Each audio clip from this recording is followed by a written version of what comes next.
Hello and welcome to Shaking and Sipping. This is the show where we shake up a cocktail or other mixed drink, have a sip, talk a bit about its history, some variants, and see how it is. We're continuing our quest to work through the IBA's official list of cocktails to see how those stack up. We're in the second section, the contemporary classics, and this week's contemporary classic is the Long Island Iced Tea.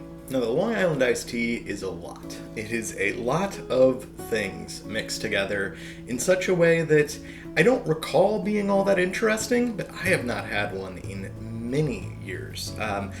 It's not something I make a lot. It's not something that bartenders generally like making a lot because there's just so many random pours into a drink that's not that exciting. But it's a drink on the list, and it certainly is a classic. It's a famous drink. Everyone has heard of it. Most people have probably had one. Definitely deserving of a place on this list. The history on this one is a little bit unknown, but I think kinda known. The most common story is that from a mixologist called Robert Butt, who was known as Rosebud. Rosebud worked at the Old Beach Inn, which was sort of a nightclub hotspot in Long Island, New York. And he was there in the 70s, and apparently in about 1972, he created the Long Island Iced Tea. Probably for some sort of contest, though possibly just created it on a whim, and it became popular from there, and by the 80s was one of the more popular drinks around. Now, this is the traditional story. This is what most people have it as, and Rosebud himself was very defensive of this. He actually ran a website all about the history of it and all the different movies it's shown up in and stuff, and the website unfortunately is no longer up. It went down in about 2017, but it is worth looking up on the Wayback Machine. It is just a classic reminder of Web 1.0. Every paragraph's in a different font. Every paragraph's got different colored backgrounds. There's clip art all over the place and pictures of his dog mixed in with pictures from movies and a bunch of Comic Sans, and it's quite a website. I highly recommend you look that up. I'll drop a link in the doobly-doo. But anyway, that's what I'm inclined to believe. Now, he says himself that it's possible that some of the other origin stories are also true to some extent, and that someone else came up with a similar drink around the same time, and eventually they got conflated and whatever. So he doesn't out and out call any of the other claimants liars, but he's very clear that he created the drink from scratch and that it became famous from his creation, and that's where from the modern comes. There are, as that might imply, a few other stories. The one that has sort of the most traction comes from a place in Tennessee, also called Long Island. So I don't believe that's actually like a town. That's some little like area of another town called like Kingston. And according to this story, a gentleman referred to as Old Man Bishop created a drink called the Long Island Iced Tea sometime back in the 1920s. And then later, his son, Ransom, a bishop, tweaked it and added a few ingredients, which we'll talk about in a moment. I don't really believe this story. There is some evidence to this fact. It's been written up in newspapers and things that this is the true origin story. I question it for a couple reasons. So let's talk about what a Long Island Iced Tea is, and then I'll circle back to why I question this story. So a Long Island Iced Tea is a crazy mixture of spirits. So the version we know from Rosebud is a mixture of gin, tequila, triple sec, vodka, rum, lemon juice, maybe lime juice, simple syrup, and cola. A lot of ingredients, a lot of strong base ingredients working together. But the crazy idea is that once you mix them all together, even though almost everything in it is a 80 proof base, the resulting combo doesn't taste especially alcoholic and has this lovely brownish hue reminiscent of iced tea. It doesn't actually taste like iced tea, but it doesn't taste like just a giant glass of spirits either. So, the Tennessee story, as well as several of the other stories floating around, posit this drink as a prohibition-era drink, partially on the grounds that it doesn't look like an alcoholic drink and wasn't immediately identifiable as an alcoholic drink to someone looking at it, and therefore it would go over well during Prohibition. I don't like this thinking very much. Again, it's possible. I'm not saying it isn't true. It just doesn't make a ton of sense to me for a few reasons. One of the issues in Prohibition, other than getting raided and caught, was supply. There was obviously plenty of alcohol around. Everyone was drinking during Prohibition. But the idea that your big Prohibition standard hide from the law cocktail requires you to keep in stock your tequila, your gin, your whiskey, your everything to make your one drink seems like a bad plan to me. Because these things, although they all were available illegally, were trafficked in different ways, right? If you're in Tennessee, you're gonna get your White Lightning, your whiskey, which is in the Tennessee original version. You're gonna get that from your local moonshiner, right? But you're gonna get your gin, you're gonna have to make yourself. Make some bathtub gin or get some down from sort of the Northeast where that came out of. If you want tequila, you need another runner to bring it in out of Texas. Vodka's not that big at all in the 20s, many places, so maybe you make it yourself, maybe you just use more of the White Light. I don't know, it doesn't make sense to me that you would make this drink that requires so many base spirits, and also that, glad that light's flashing. And also that while it isn't immediately identifiable as a sort of pure glass of alcohol, if anyone stopped to inspect it and sniff it and taste it, it's clearly booze. I don't know who this is fooling. So I don't think that the Prohibition part really makes that much sense. The other bit being the original supposed 20s version didn't include Coca-Cola in it.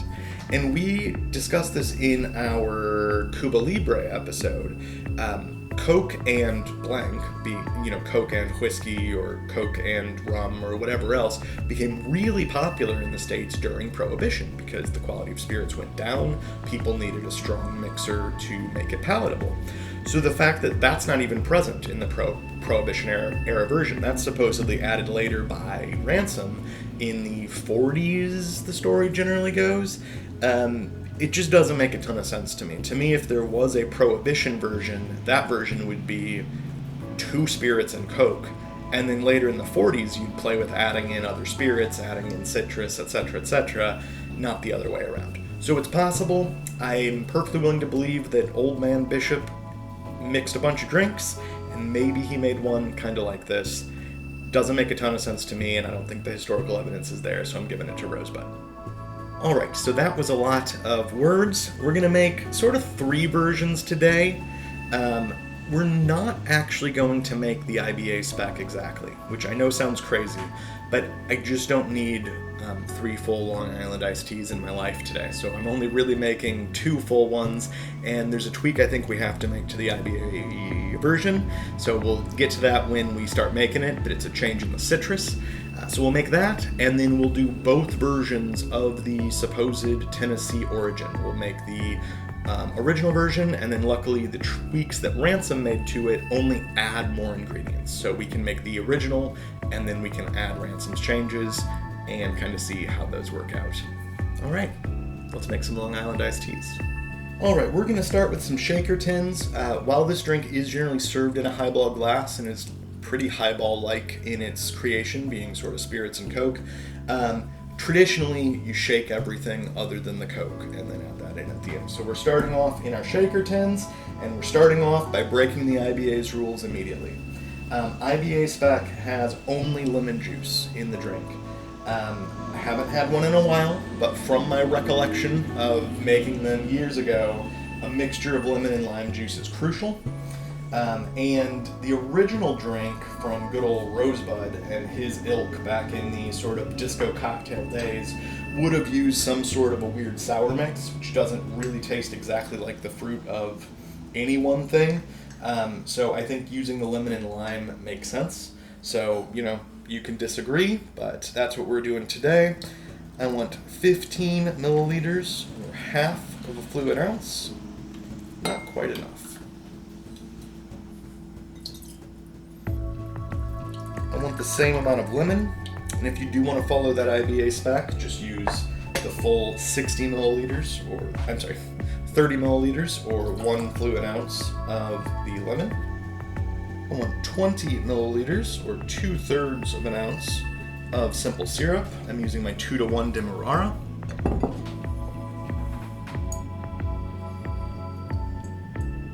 And then we want equal 15 milliliter half-ounce pours of vodka,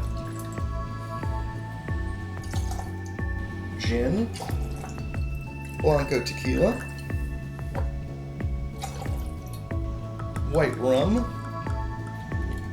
something Puerto Rican and not too expensive would be the general go-to here. Though we'll see if I get feisty. I brought out the plantation. We might use that in the other one just for fun. And finally, Cointreau or some other triple sec.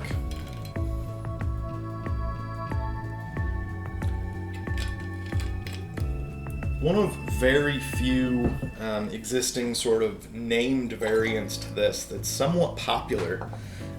The only real thing that's an acknowledged variant is you swap the Cointreau for blue Curacao. And the difference between blue Curacao and Curacao, or triple sec, is that it's blue and it's usually poor quality. So I don't know why you would do that, but you can if you'd like to. And that drink, for some reason, is called the Adios Mother.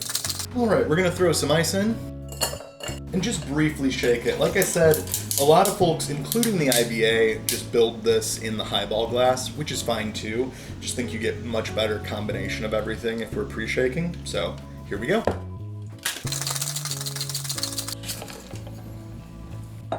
Alright, and we'll just go ahead and strain that into a highball glass with some ice in it. You could double strain if you really wanted to ensure no pulp was getting through from the citrus. I don't think in this drink it really matters. We're just going to top that with some Coca-Cola. Some people use a ton of Coke in this, which I think kind of changes the idea of it. In Rosebud's description of his original recipe, he calls it a splash. We'll give that just a gentle stir. Garnish on this is totally optional. If you're gonna do it, generally some sort of a lemon wheel, lemon slice, something to that effect. We'll do a little lemon wheel on there. And that's pretty close to an IBA spec Long Island iced tea, just with the difference of switching some of the lemon for lime and doing the pre-shake. Let's see how it is.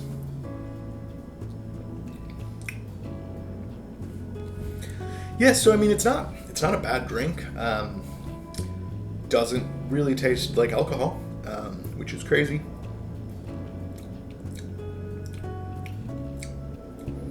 Yeah, I'm trying to almost search the palate for where I can discern a spirit.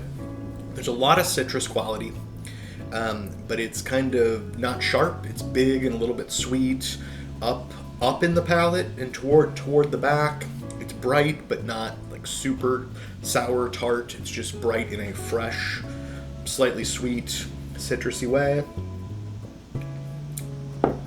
There's a little bit of that sort of rum sweetness that hits at a separate point mid-palate. A little bit of the Coca-Cola sort of in the lingering, the sort of caramelly thing, the little hit of phosphoric acid, that thing in the aftertaste. Perfectly nice drink. It's not that interesting or complex. It's sort of a few different citrus notes and a few different sweet notes, and that's it. You really lose all the alcohol. You lose most of the tequila. You don't get any of the sort of grassiness or mintiness that you might out of some tequilas. But it tastes perfectly fine, and it would get you wasted because it doesn't taste like booze. I could easily slam back this whole glass immediately because it doesn't taste of booze at all, and this has, several shots in it. This is a full-on cocktail. Alright, so for our second version, going back to what's supposedly that 20s version, this one, once we get to the 40s version, has a larger pour of Coke in it. So I switched to this pint glass, which isn't really ideal. If you had a bigger Collins glass, one of the big 16, 18-ounce Collins glasses, that'd probably be the right look for this drink, but that's okay. This drink, as I said, the big differences are we have no Cointreau or triple sec, and we're adding in whiskey, which again, to me, does not feel right for the time period. If anything, Cointreau is the thing that makes sense to add with some of these other spirits. That's very much in keeping with a turn of the century or a teens drink, in a way that mixing like tequila and rum together is not. Alright, so we'll start with our sweetener, which for this is maple syrup, and a decent quantity of it, 15 milliliters or half an ounce of maple syrup. And please use real maple syrup, not whatever that other product is that exists. We want half an ounce of gin, 15 milliliters. The same of Tequila Blanco. And the same of rum. And I've made my executive decision. We're not going to go for the plantation. Let's try to keep this as similar as possible to the last one. Now, because this drink didn't have enough alcohol in it, we're bumping up the vodka to 30 milliliters, or 1 ounce. And the same of whiskey. What whiskey to use here, I think is a little bit of a good question. If it really is a Prohibition-era drink from Tennessee, that's probably some kind of a White Dog, an unaged corn whiskey, a moonshine. I don't have any on hand. You could also argue if it's supposed to be sort of smuggled whiskey, like Canadian rye that was coming in, that'd be, more of a blended whiskey with very little age on it. I'm just going to use what my general sort of rail bourbon is, which is 4 Roses. I don't think that can possibly hurt the drink. That's a full ounce, again, of that. Alright, so those are the ingredients of the initial supposed 1920s version. We'll just give that a stir and a taste.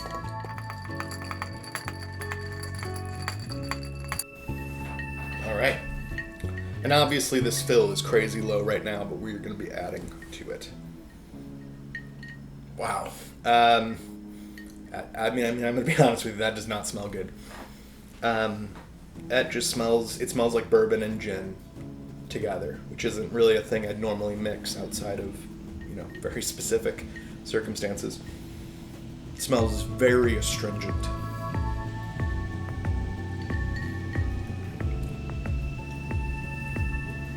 Okay. It actually tastes much, much better than it smells.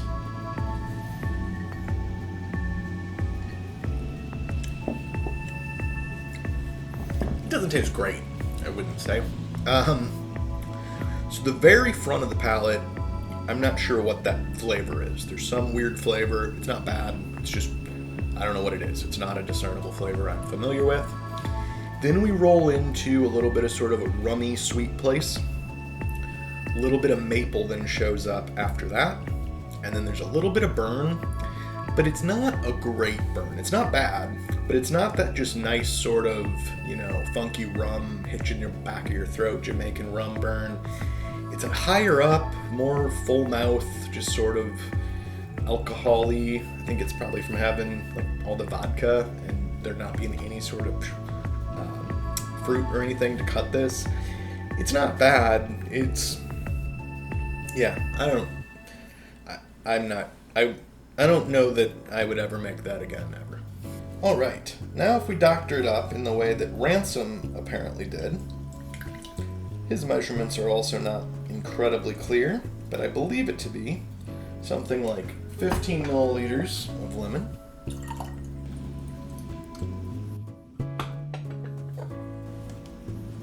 15 milliliters of lime,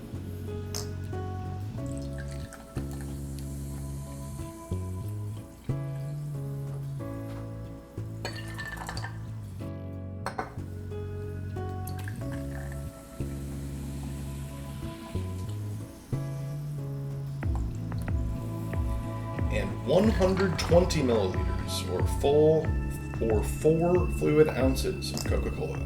Let's give that another stir.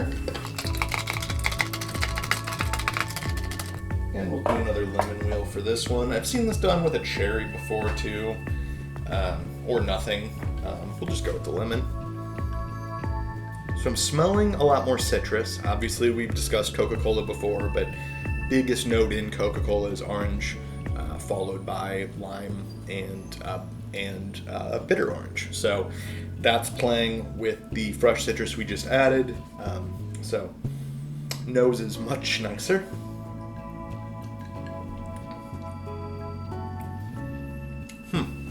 So it's gone maybe a hair too sweet. Again, the alcohol's fairly muted now. Everything's sort of covering itself up enough with the additional sugar.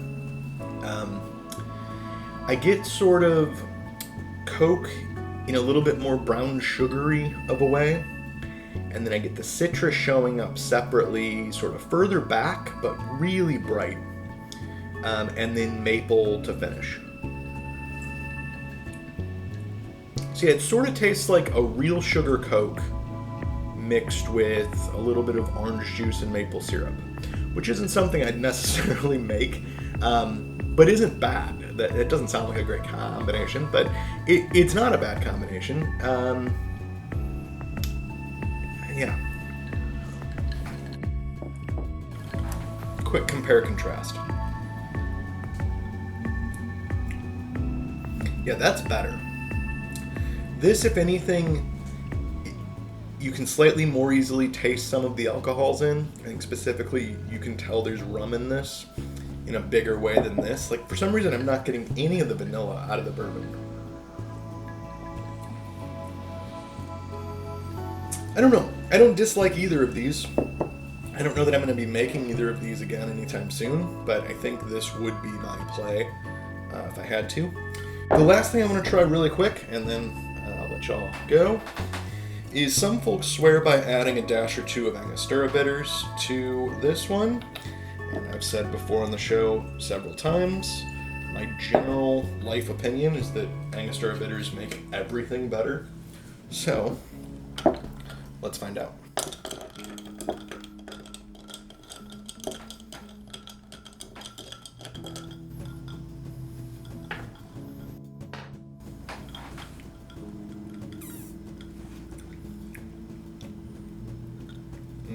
Correct. Angostura bitters do make this better. It's not really stomping on any of the flavors that were in there before, but I'm getting very back of palate, right where I got just a hint of maple. I'm getting all that sort of allspice and those really dark, almost bitter, little bit of spice notes that are really fun. That makes this actually kind of rule. Well, thanks so much for coming along with me this week as we looked at a couple of Long Island iced tea variants. It's not my go-to drink, but I'm certainly not going to judge you if you like them. That's not a bad tasting drink right there. Let me know in the comments if you're into them or if you've got some changes that I should consider making to really make this drink shine. Love to hear about it. Other than that, do all the other YouTube things like share, subscribe, etc. You know the drill. Check out the blog at shakingandsipping.com. We'll have a write-up on this and each other drink. Some weeks we have IBA in real life. I know it's been a few weeks, but we just haven't had drinks that really make sense to go get at a local bar and see how they make them and if they have variants, etc., etc. But we might do one at any time. If we do, you'll know about it by checking the blog or by following on Twitter at shaking_sipping. Very few tweets other than to say when we're doing one of those, so check that out. We'll be back next week with the next drink on the IBA's list. Until then, happy sipping. Cheers.